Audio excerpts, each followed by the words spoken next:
एक रात जब मैं नशे में धुत होके छोड़ जाने वाले की बेवफाई पर रो रहा था, तब मुझे एक लड़की का मैसेज आया। लिखा था कि मैं आपसे बात करना चाहती हूँ। मैंने मैसेज इग्नोर कर दिया क्योंकि मुझे रूटीन में ऐसे मैसेजेस आते रहते थे।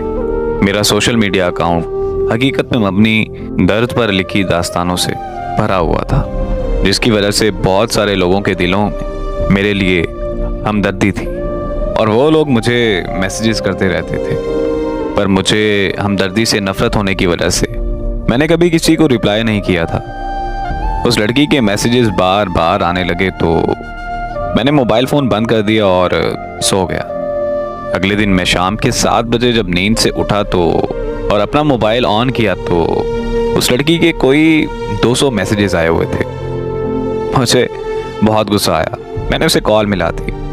उसके कॉल अटेंड करते ही मैंने उसकी खूब इंसल्ट की और कॉल बंद करके उसे ब्लॉक कर दिया। थोड़ी देर में ही मुझे एक और रॉन्ग नंबर से कॉल आ गई। मैंने अटेंड की तो एक लड़की ने मुझे भाई बोलते हुए कहा कि मैं नूर की बहन बात कर रही हूँ। मैंने उससे पूछा कि कौन नूर? वो कहने लगी कि वही नूर जिसने सोशल मीडिया पे आपकी स्टोरी पढ़कर पिछले 7 दिनों से कुछ नहीं खाया। वही नूर जो पिछले 7 दिनों से लगातार रोई जा रही है। वही नूर जो पिछले 7 दिनों से सोई नहीं। वही नूर जिसकी कुछ देर पहले आपने इंसल्ट की है। मैंने इतना सुनते ही कॉल बंद कर दी और वो नंबर भी ब्लॉक कर दिया। रात को जब मैं फिर से नशे में धुत हुआ तो मुझे अजीब ख्याल आने लगे और एक अजीब सी बेचैनी होने लगी कि आखिर ये नूर लड़की है कौन और ऐसा क्यों कर रही है। तजस्सुस इतना बढ़ गया कि मैंने उसे अनब्लॉक किया और कॉल कर दी। कॉल उसकी बहन ने अटेंड की। मेरे हेलो करते ही मुझे कहने लगी कि अगर नूर को कुछ हुआ तो मैं तुम्हें छोड़ूंगी नहीं। मैंने भी उससे गुस्से में बात करते हुए पूछा कि आखिर मैंने ऐसा क्या किया है जो तुम मुझसे ऐसे बात कर रही हो। तो वो रोते हुए कहने लगी कि नूर को पता नहीं क्या हो गया है, उसे बिल्कुल होश नहीं आ रहा। हम सब उसे अस्पताल लेकर आए हुए हैं। मैंने जब अस्पताल का एड्रेस पूछा तो अस्पताल मेरे घर से 6 घंटे की ड्राइव पर था।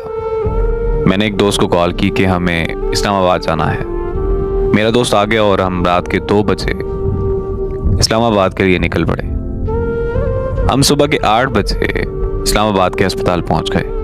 वहां पहुंचते ही मेरी मुलाकात नूर की बहन से हुई। उसने बताया कि नूर को 104 पर बुखार है और उसे अभी तक होश नहीं आ रहा। फिर उसकी बहन ने जो मुझे नूर के बारे में बताया वो सुनकर तो मैं अपने होशो हवास खो बैठा था। आखिर ऐसा कैसे मुमकिन हो सकता है? नूर की बहन ने मुझे बताया कि हमारे वालिदैन एक रोड एक्सीडेंट में मारे गए थे। नूर को उनकी मौत का सदमा बहुत गहरा लगा। एक दिन मैं नूर को खाना देने के लिए उसके कमरे में गई और अचानक से नूर मुझ पर चीखने लगी। वो कहने लगी कि यहाँ से चली जाओ और मुझे मारना शुरू कर दिया। मैं और मेरे मामू नूर को अस्पताल ले गए। वहाँ जाकर पता चला कि नूर एक दिमागी मर्ज में मुब्तला है। ये एक ऐसा मर्ज है जिससे इंसानी सोच, एहसासात और मुतासिर होते हैं। पर हमें लगा कि बस ये माँ बाप की मौत का सदमा है और कुछ ही दिनों में नूर बिल्कुल ठीक हो जाएगी। तो हम नूर को घर वापस ले आए, लेकिन नूर की हालत दिन ब दिन बिगड़ने लगी।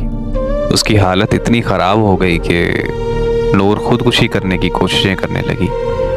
हम नूर को फ़ौरन माहिर नफ्सियात के पास ले गए। उन्होंने बताया कि दीगर अमराज की तरह इस मर्ज़ का इलाज भी अद्वियात और थेरेपी से किया जा सकता है, पर बिना इलाज के नूर की हालत दिन ब दिन ख़राब होती जाएगी। अगर मज़ीद देर हो गई तो नूर को पागल खाने भी भेजना पड़ सकता है। तो हमने फ़ौरन नूर का ट्रीटमेंट शुरू करवा दिया। 2 साल के मुश्किल तरीन वक्त के बाद नूर बिल्कुल ठीक होकर खुशहाल ज़िंदगी गुजारने लगी। नूर ने बहुत सारे नावल भी लिखे और शेर व शायरी का शौक़ भी रखती है। पर जब से नूर ने आपकी कहानी पढ़ी है, पर तब से उसको इस दिमागी मर्ज का दोबारा अटैक आने लगा है। नूर की बहन की बात मुकम्मल होते ही मुझे खबर मिली कि नूर को होश आ गया है और उसकी बहन नूर की तरफ भाग गई। मैं भी उसके पास जाना चाहता था, पर मेरे दोस्त ने मुझे रोक लिया।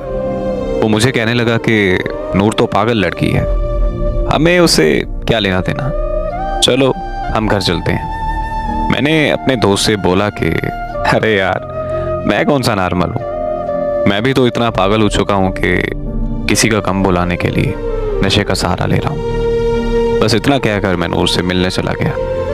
नूर मुझे देखते ही उठकर बैठ गई। उसकी खुशी की कोई इंतहा ही नहीं थी। जिंदगी में पहली बार मैंने खुद की वजह से किसी के चेहरे पर खुशी देखी थी, और उसके चेहरे पर खुशी देखकर जो मुझे सुकून महसूस हो रहा था, वो सुकून मैंने पहले कभी महसूस नहीं किया था। मैं नूर के करीब जाकर बैठ गया और उससे उसका हाल चाल पूछने लगा, तो वो मुझे कहने लगी कि आपके आने से सब कुछ ठीक हो गया है। फिर हमने बहुत सी बातें की और कुछ देर बाद मैंने नूर से कहा कि अब मेरे जाने का वक्त हो गया है। नूर ने जब ये सुना तो पता नहीं उसकी हंसी अचानक से कहाँ चली गई। उसके हाथ पांव कांपने लगे और आंखें नम हो गईं। मैंने नूर की हालत देखते हुए अपने दोस्त को कॉल की और उसे कहा कि तुम चले जाओ, मैं बाद में आ जाऊँगा। इतना सुनते ही नूर के चेहरे पर मुस्कुराहट फिर से वापस आ गई। मैं और नूर 2 दिन तक अस्पताल में रहे। वो 2 दिन मेरी ज़िंदगी के सबसे खूबसूरत दिन थे। हमने एक साथ जीने मरने की कस्में भी खाई थी। 2 दिन बाद नूर को अस्पताल से छुट्टी मिल गई और हम दोनों अपने अपने घर चले गए। फिर हमारी फ़ोन पर दिन रात बातें होने लगी और ऐसे ही 1 साल गुजर गया। वो ज़हनी तौर पर बिल्कुल ठीक हो चुकी थी और मैं भी नशा मुकम्मल तौर पर छोड़ चुका था। यहाँ तक कि हमारी शादी के लिए हमारी फैमिलीज़ भी रजामंद हो चुकी थी। ज़िंदगी में सब अच्छा चल रहा था कि अचानक एक खबर ने मेरी दुनिया हिला कर रख दी। मुझे पता चला कि नूर की बहन की मौत हो गई। ये खबर मिलते ही मैं नूर के घर पहुंच गया।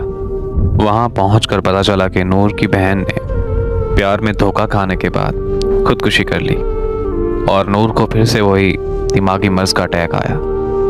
नूर को अस्पताल में फिर से एडमिट कर दिया गया। वहाँ नूर के दिमाग की शरीयान फटने से नूर को ब्रेन हेमरेज हो गया और 6 दिन बाद नूर की भी मौत हो गई।